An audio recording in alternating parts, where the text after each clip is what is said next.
Alhamdulillahirabbil alamin wassalatu wassalam ala asyrafil anbiya'i wal mursalin wa ala alihi washabihi ajma'in.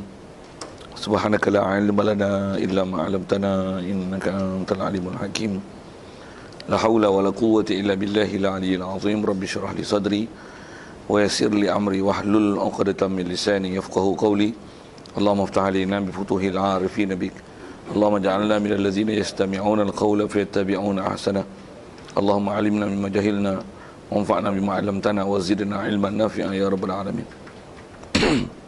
Qala Syekhul Musannif rahimahullah ta'ala wa nafa'na bihi wa bi'ulumihi fid dharain amin. Kita di muka surat 50 perengan 270. Wa yujuzu an ya'tammal hurru bil 'abdi wal balighu bil murahiqi amma sabiyyu ghairal mumayyizi fala yasihul iktida'u bih. Hadirin sekalian, marilah kita rasakan syukur pada Allah Ta'ala masih lagi dihidupkan kita pagi ini, diberikan kita Islam, iman, jadikan kita boleh takwa padanya. Itu juga masih diberikan luang masa, kesihatan, hidayat taufik dapat kita hadir untuk meneruskan program daurah kita untuk meneruskan bacaan kitab daripada kitab Fathul Qarib ni, insyaAllah. Baik, rasanya sebelum nak mula tu ada yang kita tangguh semalam tu tentang masalah disebut mutawatir tu.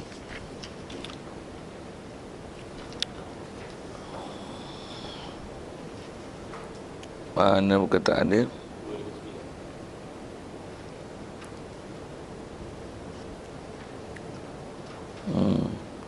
Sekalipun sampai yang berkata itu bilangan mutawatir 259 di ujung tu pergan tu, kalau ikut dalam Hasyiah Qasim, Bajuri bin Qasim ni, dia kata perkataan dia qauluhu walau balagha zalikal qa'il adad at-tawaturi, qauluhu ni adalah dhaifun, qaul dhaif. Jadi maksudnya pendapat yang kata walaupun bilangan mutawatir, maksudnya 40 orang, kita tak pakai cakap dia, bahkan kena pakai cakap kita kalau ada kita tersilap dalam semayang kan. Itu seingat saya pun bilangan mutawatir tu dipakai. Jadi perkataan yang kata walau balagha zalikal qailu adad at-tawaturi itu adalah dhaif, wal mu'taman annahu idza balagha zalikal qail adad at-tawaturi ya'malu biqauli. Hendaklah imam beramal biqaulihi, dengan perkataan daripada man balagha adad al-qail adad al-mutawatir tu, li'annahu yufidul yaqin, kerana bahawasanya al-qail adad al-mutawatir ni adalah yufidul yaqin. Jadi perkataan yang dalam syarah tu dhaif. Tadi yang baca kitab, kalau pakai kitab je, kalau tak ingat kita punya fiqh yang asal yang pernah mengaji wahir tambah wahir walaupun baca kitab, tapi ada fiqh yang kita sendiri tak pernah belajar, takut ada fiqh tu pun silap je. Bukan silap, maksudnya perkataan dalam kitab tu dia ada qaul dhaif, tapi kita tak perhati pun dia dhaif tak dhaif, telan syarat tu. Ya. Saya pegang ni Hasyiah Bajuri ala Ibn Qasim. Bajuri Ibn Qasim ni masyhur Hasyiah Fathul Qarib lah. Jadi yang dhaif tu ialah tang dia kata yang kita bicara semalam, yang imam tu kalau kata dia ada salah, lepas tu ada orang tegur dia, kalau katalah dia tak rasa pun apa masalah dia dalam sembahyang kan, tapi ada orang tegur dia, jadi adakah nak pakai perkataan dia ataupun perkataan makmum? Kalau ikut kaedah, selagi tak asalnya mesti pakai perkataan imam tu sendiri, tak pakai perkataan orang lain selama-lama tidak sampai had mutawatir. Kalau ikut yang kita ni, dia kata sekalipun sampai had mutawatir tak boleh pakai pendapat orang lain, kena pakai pendapat dia.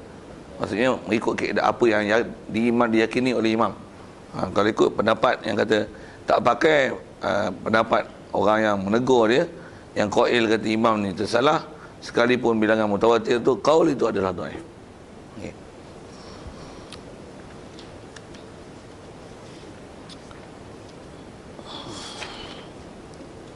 Baik, insya-Allah kita nak sambung ni. Kita dia wa yajuzu an ya'tammal hurru bil abdi.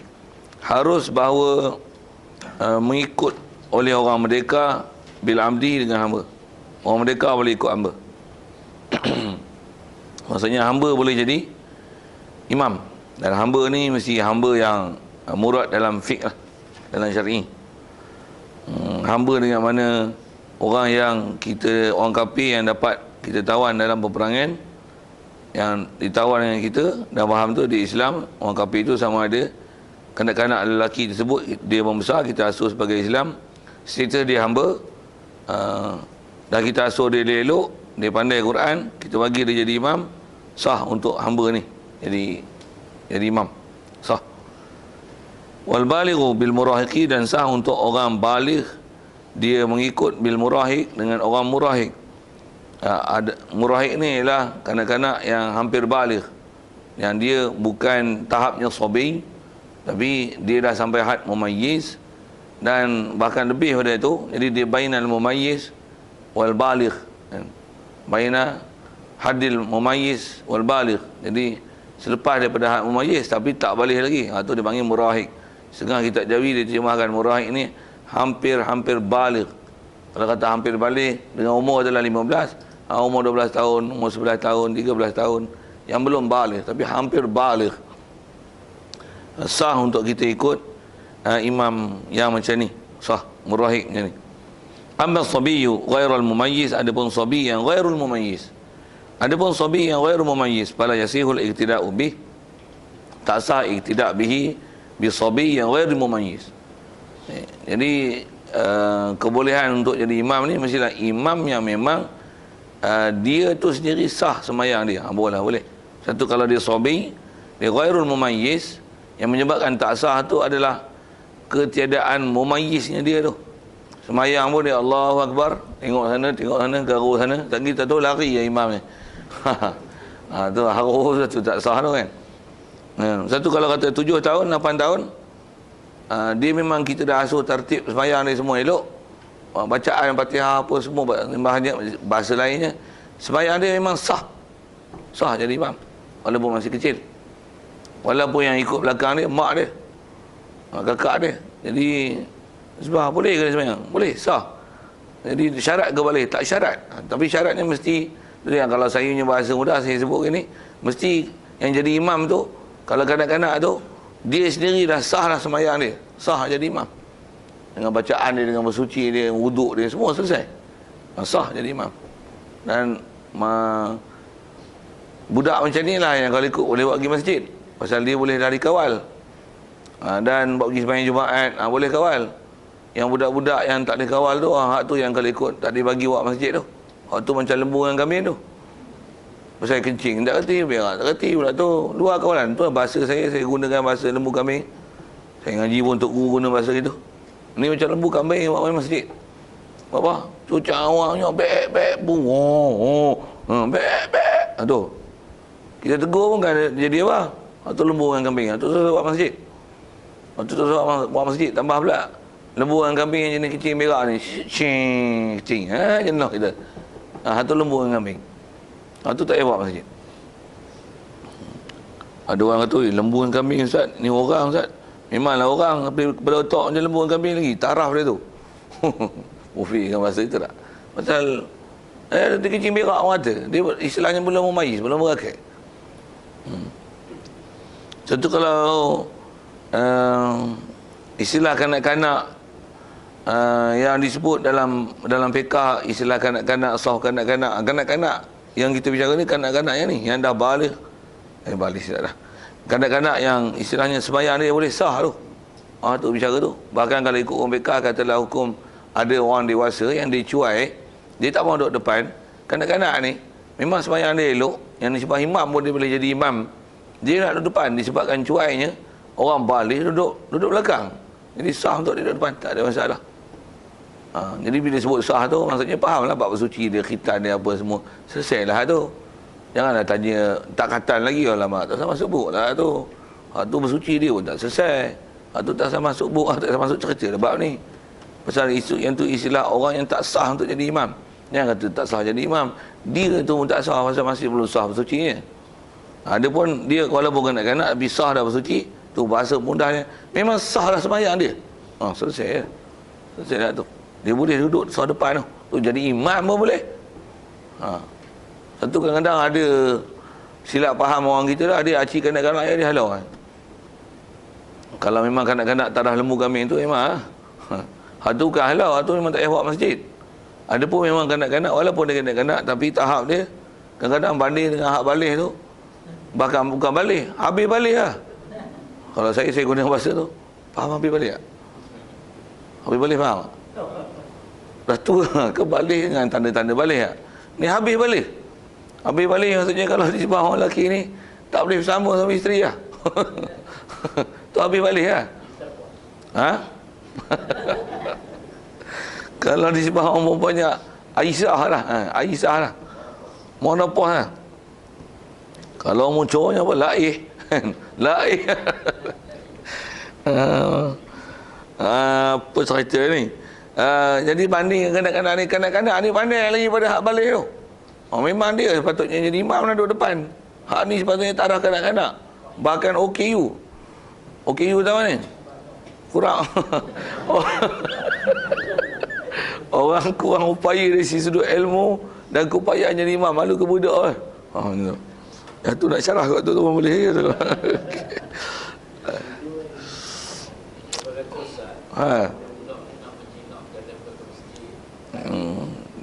Dia memang istilah jinak, tapi mestilah jinak yang boleh dikawal.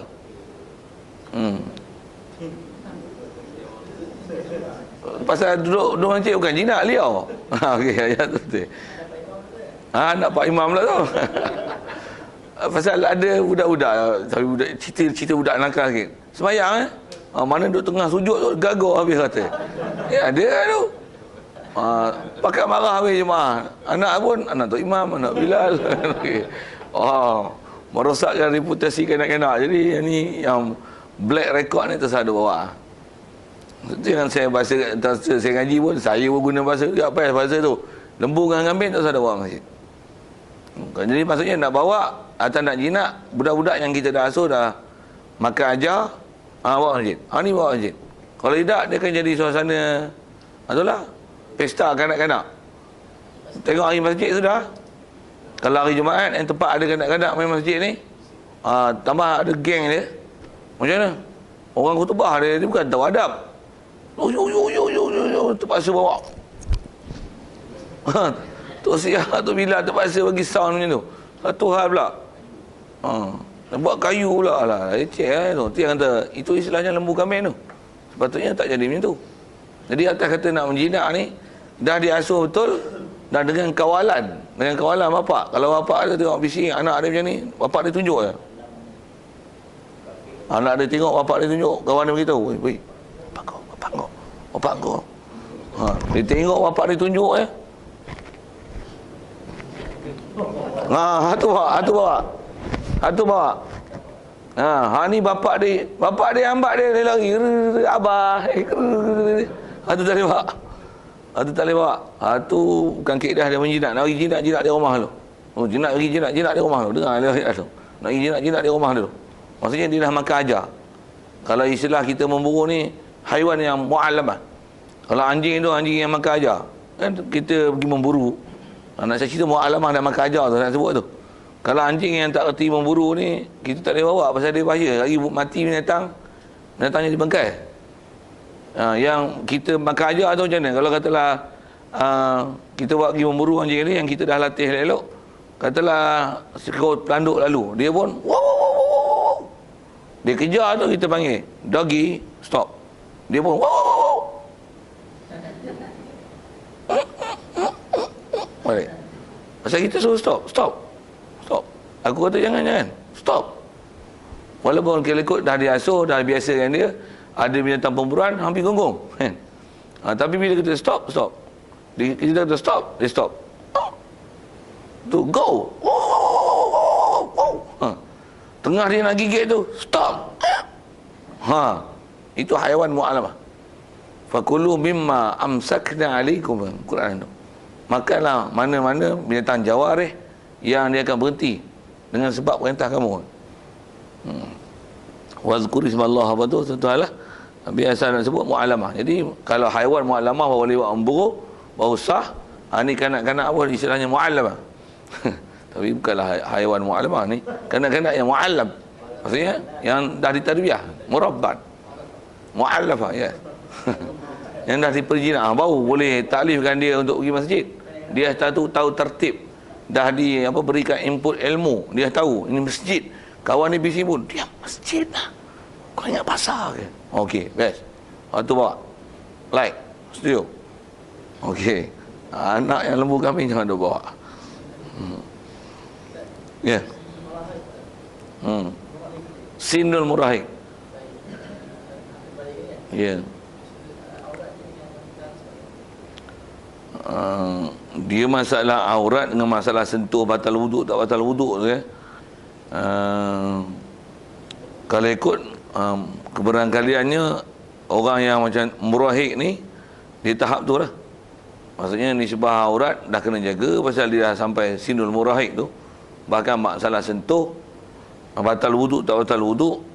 Pasal kita dalam fiqah rasanya itu kita lepas lah bicara bab tu kan. Dia sampai hadun tushtaha. Kalau nisbah lelaki hadun yushtaha. Mana-mana kita orang lelaki sentuh budak perempuan, dia tak syarat mesti syarat perempuan tu baligh barulah akan jadi batal wuduk. Tapi istilahnya perempuan tu yang dia sampai had tushtaha. Had yang biasanya tera ni orang lelaki dia akan ada keinginan pada orang perempuan yang had umur macam ni. Tera ni, saiz ni. Rupawan dia macam ni ataupun kematangan dia macam ni. Kalau tengok beringung ya, duk main parit, tak ada teringin, umur begini nak buat bini. Okey, dengan bahasa macam itu. Jadi had ni sebab batas sembahyang macam tu. Kalau atas kata bab aurat, ingat saya kalau dalam bab aurat ni latihan jaga aurat, tutup aurat, dia macam mana bab sembahyang. 7 tahun dah diasuh. 10 tahun melanggar otan. Maksudnya keluar rumah 10 tahun tak tutup aurat otan. Orang yang dilihat, yang melihat dia. Jadi kat dia tu kalau ikut tak ada taklif lagi, tapi di atas dia sinu tarbiyah kan. Pasal dia memang tak ada taklif lagi, selagi tak balik memang tak ada taklif. Orang yang dia lihat, maksudnya dia tu aurat ke sana macam tu. Dia dobit orang dewasa ni memang dia kena jagalah aurat dia. Nak kata macam mana? Dan pasal dia dobit fiqah dia, mana-mana yang nisbah kita kena jaga dan nisbah aurat dia apa ke dia, masa tu pun nisbah dia tu ke kita pun kena jaga aurat lah.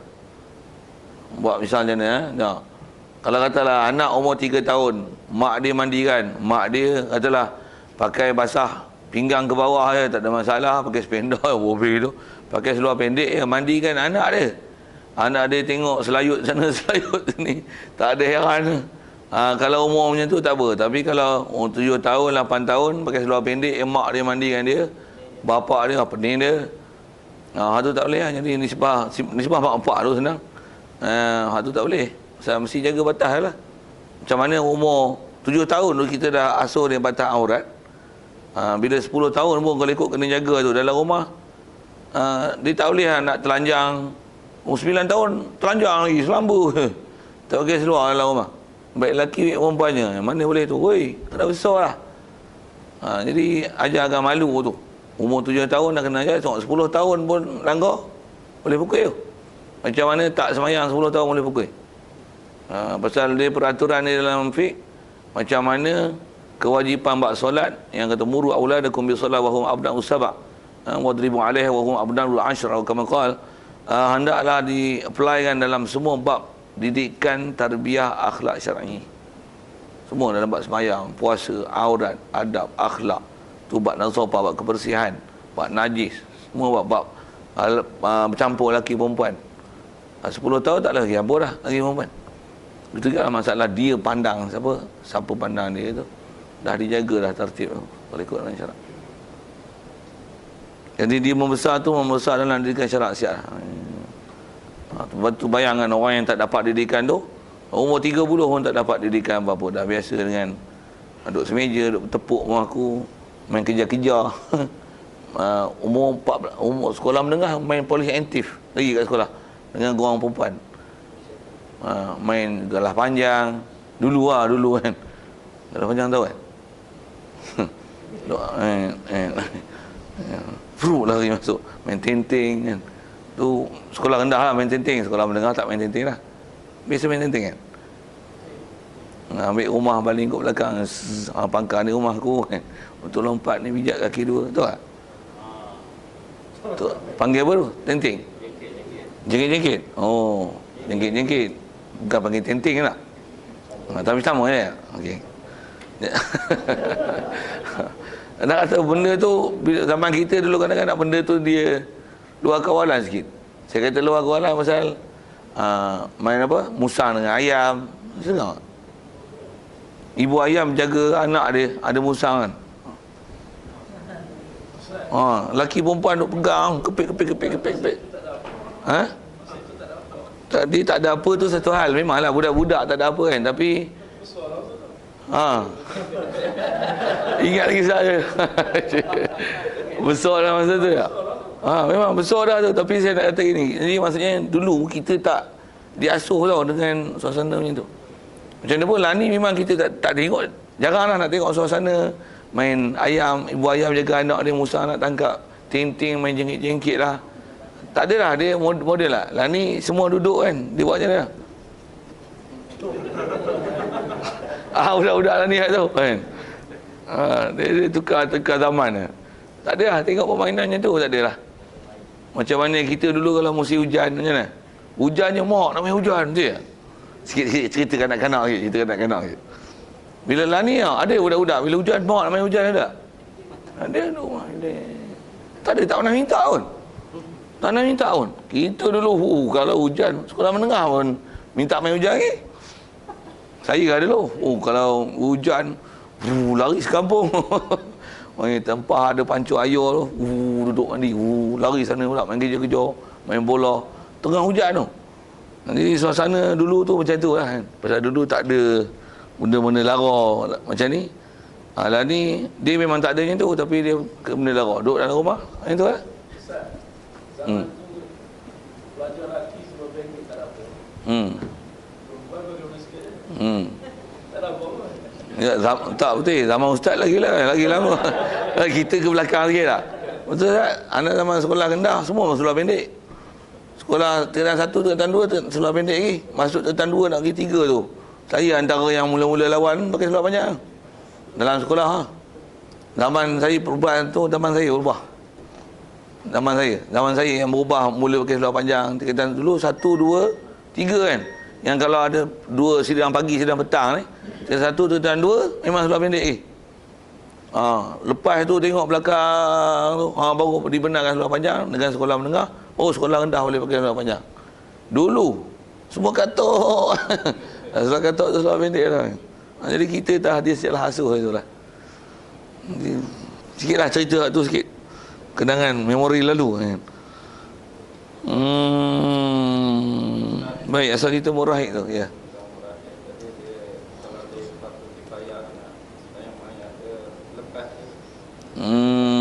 Baik soalan tu. Kalau ikut masyhurnya bab fardu kifayah ni dari sisah untuk jadi imam tu boleh, tapi melepaskan fardu kifayah ni tak dapat tidak mesti baligh yang mukallaf. Orang perempuan tak boleh melepaskan fardu kifayah. Makmum dia mukallaf ya. Ya. Maksudnya imam tu kena kan. Katalah anak si mati tu yang murahik ni. Tapi makmum dia tu ada yang baligh yang mukallaf. Okey, siap, boleh. Tapi semua kena aje. Itu tak boleh. Walaupun ramai, walaupun nisbah berjemaah sah, tapi dia tak melepaskan taklif. Pasal orang balik gimana? Mana bawa balik? Dia nak melepaskan taklif tu mesti orang balik. Dia ada bab dalam fiqah yang kalau dibuat oleh orang tak balik pun memada. Memandi mayat, boleh kena. Tak syarat orang balik. Pasal orang kafir pun boleh mandikan mayat. Tu ada kita belajar bab mayat dulu kan. Tapi mayat tak main lah dulu. Bab mandi mayat tak apa. Mandi mayat. Korek kubur boleh. Kena tak apa. Orang kafir boleh upah lubang mayat. Kolek kubur. Itu boleh. Kapan boleh. Tapi semayang tak boleh. Semayang tak boleh. Semayang mesti orang balik.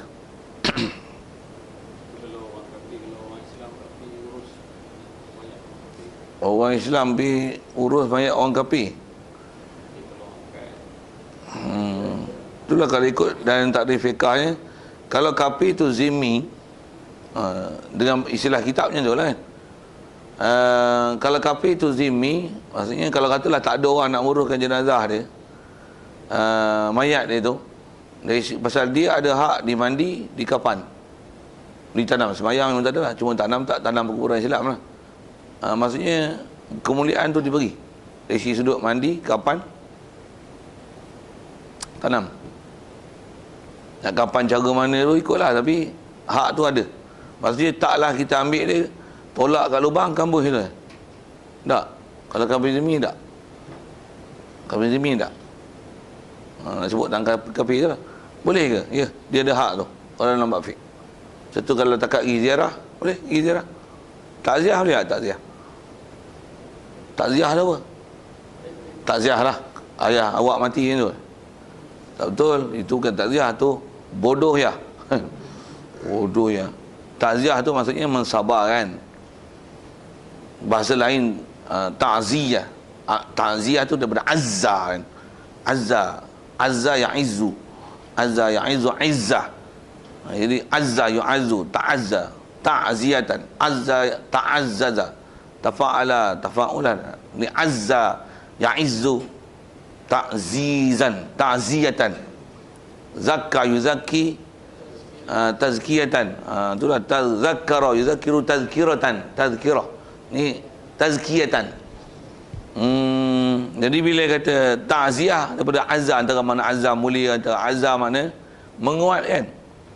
Wa madzalika 'ala Allahi bi aziz. Banyak makna tu kalau ikut azza ni, antara makna ni mana kuat kan. Jadi ta'ziyah tu maksudnya kita kuatkan dia. Bahasa lain bagi semangat dia, kita motivate dia, bagi rangsangan kat dia untuk dia terus hidup. Jangan dengan sebab kematian ni menyebabkan dia jadi putus asa. Itu istilah takziah. Bukan takziah lah bapa awak mati. Bukan macam tu. Dia satu ayat untuk merangsangkan dia. Yang mati-matilah, tapi kita masih hidup. Teruskan kehidupan. Belajarlah bersungguh-sungguh. Kau berjaya, senang mak ayah kau. Kalau katalah Islam nak cerita takziah tu dulu. Jadi kalau bapak kafir macam mana? Dia orang bagus. Katalah kalau orang bagus kan. Tapi dia sayang tak masuk Islam. Kalau dia masuk Islam bagus. Jadi kau teruskanlah hidup. Kau masuklah Islam. Atas kaedah tu. Jadi faham tu, kita ajarlah Islam kat dia. Ni tak pernah ajar Islam dia, tiba-tiba nak ajar masuk Islam. Itu jam lah. Jadi tak boleh nak takziah macam tu lah. Jadi macam mana pun boleh ke atas ayat untuk mensabarkan dia saja. Sabarlah, katalah sekarang bapa sudah pergi, nanti siapa-siapa boleh pergi. Sekarang lu punya hari, sekarang bapa lu pergi, kita pun nanti pergi. Sabarlah, apa mau bikin. Bunyi India sikit lah. Apa mau bikin. Kena sabarlah, yang mati tetap matilah. Tapi yang hidup mesti hidup punya. Mesti teruskan kehidupan. Kalau mu sedih pun lu sedih pasal apa? Kalau dia mati dalam keadaan mulia, kalau tak ada masalah punya. Tapi lu agak-agak dia sekarang kena sisakan, dia dapat nikmat ke? Ni India ni kan. Ke kapasi ke apa pun ya tu. Ucapan? Read apa? Rest in peace. Rest in peace. Adakah memang peace ke? Itu. Itu rest in peace. Cuma kita tak diajarlah sebut rest in peace tu dengan kaedah Islam. Kalau sebut pun dia orang kata apa? Dia expression kafirnya kan. Expression yang non-Islamiknya. Macam selamat pagi, sebut orang kafir lah. Kalau saya sebut tang tu dulu. Pasal dia bukan ucapan agama. Bukan doa agama. Rest in peace. Bersemadi dengan aman. Rest in peace lah, pasal babi tak bongkar kubur dia. Bofi lah tangguh tu kan. Dia sebut selamat pagi. Tak ada masalah tu, selamat pagi. Kita doa selamat kan tu. Kalau faham selamat tu, maksudnya kita doakan dia selamat juga kan untuk pagi ni. Boleh ke doa selamat untuk orang kafir? Tak boleh. Itu selamat pagi. Maksudnya kita doakan mudah-mudahan pagi ni kau selamat. Kalau faham dengan makna bahasa Melayu tu, Cakap selamat pagi pun tak boleh kat orang kafir. Tapi dia bukan expression yang din. Jadi rest in peace. Hantar sebut je lah. Hantar je lah. Kena kelahi tentu, kelahi selamat pagi dulu. Kalau saya akan sebut tentu dulu lah kalau cerita rest in peace tu. Jadi kalau disebut kata la'alallahu yudkhilahu fil jannah, tu mampu itu tak boleh. Allahumma ja'alhu fi salama, Allahumma a'idhu min azabil qabri wa min azabil nar. Mana boleh? Allahumma ja'alhu salama fi dunya, fil qabri, fil barzakh wa fil akhirah, waj'alhu min salih ibadik. Oi, pening nak tahu. Mana boleh? Allahumma majma'hu bil anbiya wa nabiyyin wa siddiqin wa syuhada. Oh, pening nak tahu. Itu tak boleh. Pasal itu untuk kita punya, tu din punya. Tapi kalau atas nama rest in peace, apa tak rasa apa-apa lah. Macam mana selamat pagi tak rasa apa-apa lah. Bukan dia jadi orang kata daily routine sebut selamat pagi. Hormat itu ya. Jadi istilah hormat pun macam salam satu Malaysia sama. Salam satu Malaysia. Haram tak bagi kat orang kafir. Tu salam tu. Salam satu Malaysia. Bukan Assalamualaikum. Jadi Assalamualaikum tak boleh. Itu khususiat untuk orang Islam saja. Tu pun ada juga hak buat bodoh kata boleh bagi salam kat orang kafir. Bila sebutan tu lah. Jadi nak kelahi-kelahian dulu. Sebelum rest in peace, kelahian dulu. Kelahi rest in peace. Tak boleh selamat pagi, tak boleh rest in peace. Pasal tu dia termasuk dalam doa. Jadi kalau rest in peace ni kata bukan Muslim punya expression. Biar lah, lampau je lah parit. Tak ada apa-apa lah, sebut pun tak ada masalah. Macam mana tak ada masalah, selamat pagi, salam satu Malaysia. Kalau dia tu salah tu, salah juga lah salam satu Malaysia dekat orang kafir. Itu sebab tu dan tu lafaz tu lagi lah, salam. Walaupun tak assalam, tapi salam. Jadi ada juga, cuma tak makrifah dengan nakirah. Salam satu Malaysia. Salam, selamat. Cuma yang tu translate ke Melayu. Selamat satu Malaysia. Selamat pagi. Selamat petang. Jadi doa selamat untuk dia. Tak, betul tak? Betul, setuju. Boleh faham. Nak kelahi-kelahi dulu. Kalau saya kelahi dulu. Dia kata Arif tu dia kata takdir dia. Apa? Panjang dia. Dia yakin buat keluar. Apa ni? Yakin buat keluar. Arif itu dia ada takdir dia. Tak ada kalam dia tu. Ada kalam dia tu panjang lagi lah. Doa memang kalau buat itu disebutlah doa dia tu seolah-olah macam kita nak berdoa kepada dia selamat lagu dia.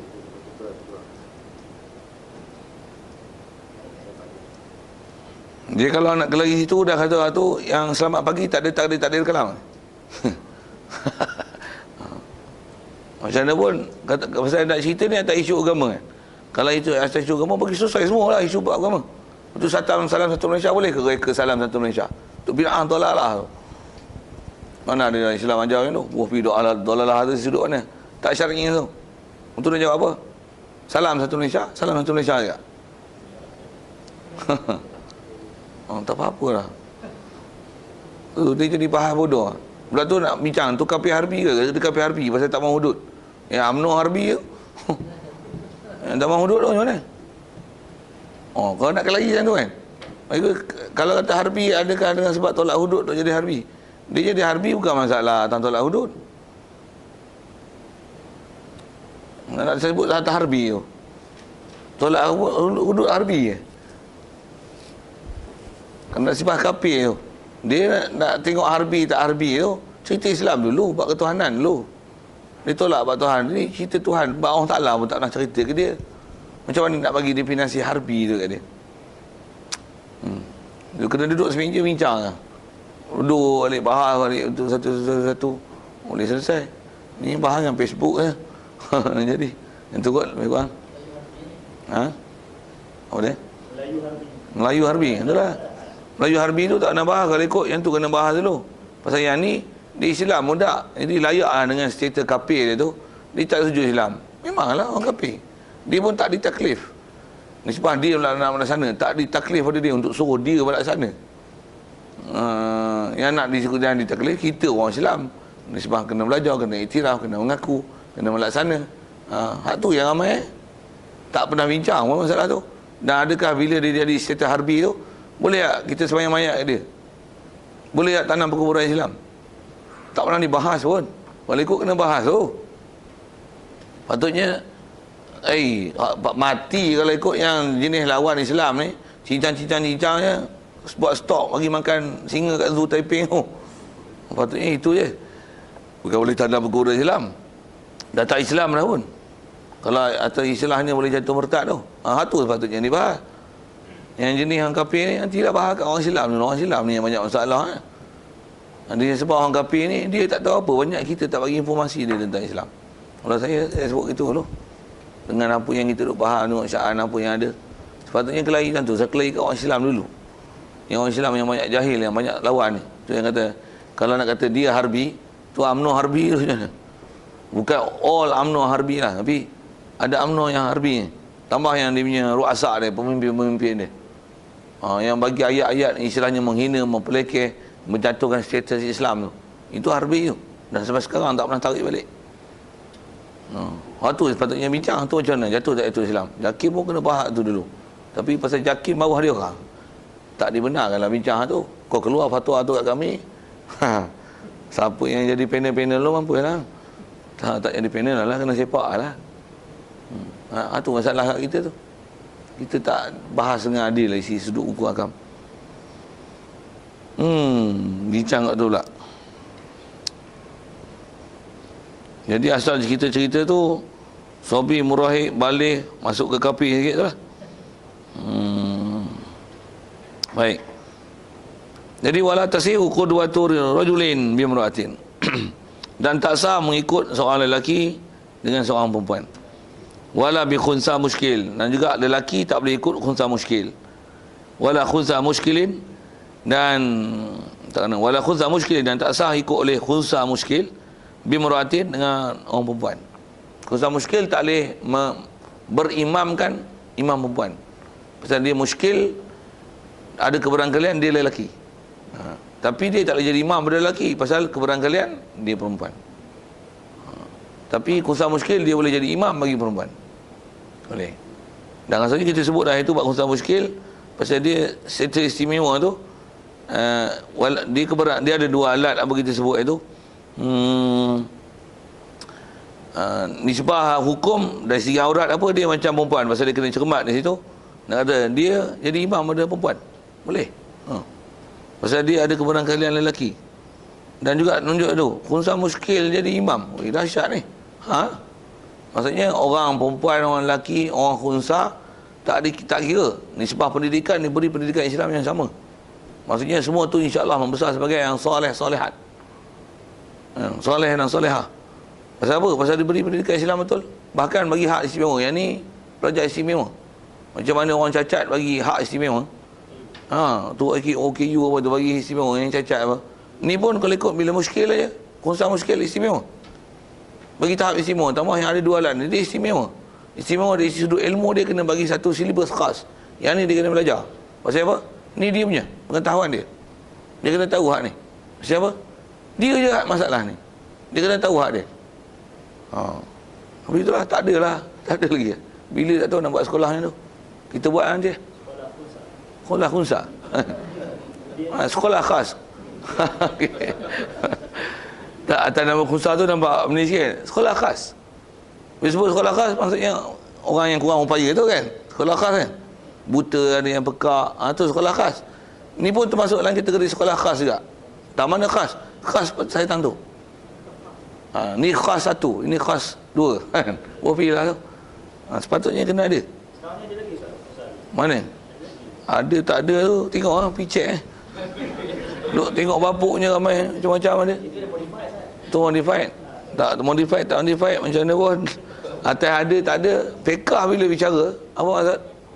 Ada. Ada. Nanti dia dah modified. Dah modified. Ada istilah pada syar'i lagi Ustaz. Tak, dia kedah nak tengok dia modified tu dari segi kedah fiqahnya boleh. Pertama dari segi hukum modified tu sendiri. Modified tu haram asal fiqhnya. Kita bulu katalah orang bulu kening panjang ni ya kan. Dia panjang ni.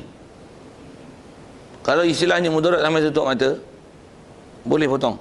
Pasal dia mengganggu.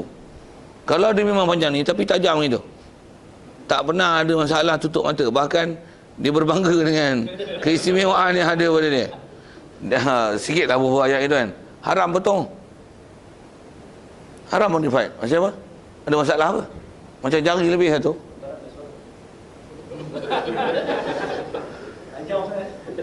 Tak, contoh lah kan. Saya nak ibu panjang-panjang hari urat panjang pula tu kelahibat tu lah. Macam orang ada tumbuh tangan ni, ada mudarat apa tak? Lebih satu. Bahkan dia boleh sangkut lebih lah. Kita dah tak ada jari lah, dia ada jari satu lagi untuk boleh sangkut. Buat je bagi contoh kan. Boleh tak modified, potong, buang? Haram. Dia tak akan boleh dibuang benda tu melainkan istilahnya mudarat. Maksudnya kalau ada hak tu, macam kalau ada jari ni, kalau ada terusik sikit berdarah, terusik sikit berdarah, lagi bersentuh sikit basuh-basuh pinggan berdarah mana jadi jam terusik sikit berdarah. Tu cek tengok ada tak, dah boleh berlaku perdarahan tanpa henti ke apa, kena semak tu. Pasal kadang dia jadi macam tu. Semak, doktor kata okey sah potong. Kalau dia mudarat tu. Kalau tak ada, biar. Haram potong. Macam tu masalah tu pun. Dia tak boleh modified. Nak bagi cantik, bagi lawa tak boleh. Satu muka berkerut, ni bagi cantik, bagi lawa haram. Mana boleh modified. Fatwa-fatwa hak bengong tu memang ada kata macam-macam. Tapi mana boleh modified muka apa? Botok tak botok, botak apa, mana boleh buat. Pasal tak ada kaedah syarak. Kita diajar untuk atas maqasid dia tajmil, cantik. Tak ada kau yang itu. Gigi jongang. Kalau gigi jongang bubuh besi supaya tak jonggang dengan dia, tu tak ada masalah. Pasal dia serupa macam tangan patah. Tangan patah macam mana nak pergi sambung balik? Rapat, tu ikat dengan kayu kan, simen supaya bersambung tulang. Gigi jonggang buah besi untuk supaya lama-lama dia turun. Buah besi boleh, tapi bila turun dia belaga dengan gigi lain, cabut. Cabut tu haram. Pasal apa cabut? Sakit apa? Berlubang, berdarah, longgar. Tak cantik tak boleh. Atas cantik haram. Atas masuk cantik haram. Lepas tu kening panjang sikit tadi, cabut lagi apa? Lagi cantik, haram. Tak ada maqasid. Itu bukan cantik, bukan maqasid syarak. Itu bukan maqasid syarak. Kalau suami suruh potong dia la ta'anta li makhluqin fi ma'siyatil khaliq. Jelas adanya prinsip. kalau potong nampak rambut cantik dan saya pun Kalau suami tu maksudnya suami lah. Yalah. Dia kira dia lah tu yang la ta'ata li makhluqin fi ma'siyatil khaliq. Yang tu kalau istilahnya maksiat dalam syarak, walaupun suami suruh, walaupun suami redha, sebelum tengok redha suami itu, dia kena tertakluk di bawah undang-undang syarak dulu. Kalau katalah awak tak payah pakai tudung lah, lagi nampak cantik, aku berbangga dengan kecantikan kau, orang akan kata inilah isteri aku. Okey tak? Yang buat pay out macam tu kan. Tak boleh lah. Satu dia di atas hukum syarak dulu. Tepat dengan hukum syarak, tak menyalahi syarak, baru boleh taat. Suami misalnya dia tengok ni jatuh je, kata dia, bagi buat operation, bagi naik. Apa jatuh apa naik tu syarah sendirilah. Okey. Haram. Ya. Yeah.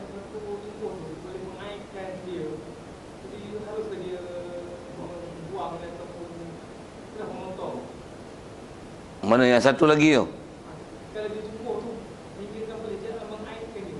Apa yang tumbuh? Katalah tumbuh apa-apa tu kan. Ha. Kalau kata dia tu nampak macam hormon. Hormon lelaki ke apa? Kaedah dobek dia selagi tak mudarat, tak boleh buang. Selagi tak mudarat, tak boleh buang. Air putih dia tak mudarat. Apa aibnya? Pasal pelik ada orang. Bukanlah. Boleh ada orang lepas tu Misai panjang. Misai panjang potong je lah.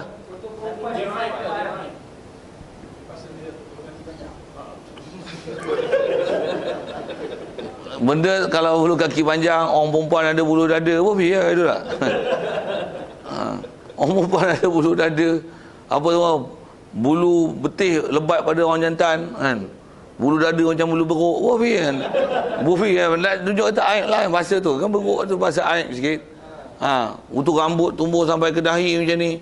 Betul-betul lah tu cutting ni macam beruk chimpanzee tu. Desikoi bekahnya tak ada, tak buang. Tak buang tu maksudnya kalau di sebuah tempat tu memang istilahnya pasal dia bulu kening tak boleh cukur. Kalau bulu yang istilahnya istilah rambut, pasal rambut orang perempuan dia boleh tahzif. Maksudnya boleh cukur ni bulu ni. Kalau kadang-kadang orang perempuan kan ada, kalau tak orang perempuan pun umumnya ada yang rambut tumbuh sampai ke depan ni. Di sebuah cukur boleh cukur.